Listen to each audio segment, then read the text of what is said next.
حاملہ بیوی کے ساتھ ہم بستری کرنا، اس کا حکم کیا ہے؟ کیا شریعت کے اندر کوئی رکاوٹ ہے یا انسان کے لیے جائز ہے؟ تو اس کا جواب یہ ہے کہ اگر آپ کی بیوی پریگننٹ ہے تو آپ ان کے پاس جا سکتے ہیں اس وقت تک جب تک انہیں کسی تکلیف کا مسئلہ نہ بنے، ان کی صحت اور ان کی فزیک کے اوپر کوئی اس طرح کا معاملہ نہ بنے، اور دوسرا یہ کہ وہ جو پہلے سے بچہ موجود ہے، پریگنینسی موجود ہے، حمل ہے، اس کو کوئی نقصان نہ ہو۔ تو شرعاً پریگنینسی کے دوران 9 ماہ کے دوران کبھی بھی آپ جو ہے اپنی اہلیہ کے پاس جا سکتے ہیں، شریعت نے اس کے اندر کوئی قید نہیں لگائی۔ ہاں، یہ خارجی عوامل اور عناصر یعنی عورت کی صحت یا پہلے سے موجود حمل کو اگر نقصان پہنچتا ہو تو پھر انسان اس نقطہ نظر سے اس کے پاس نہ جائے، لیکن اگر اسے کوئی تکلیف ہو تو پھر اس کو انسان مجبور بھی نہیں کر سکتا، اور انسان کو پرہیز اور اوائڈ ہی کرنا چاہیے۔ یہ وجہ ہے کہ اسلام نے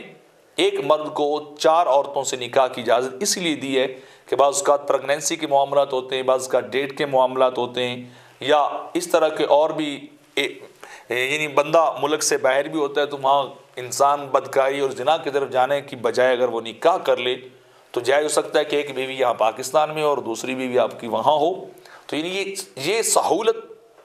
اسی لیے دی گئی، فیسیلیٹیٹ اسی لیے کیا گیا کہ انسان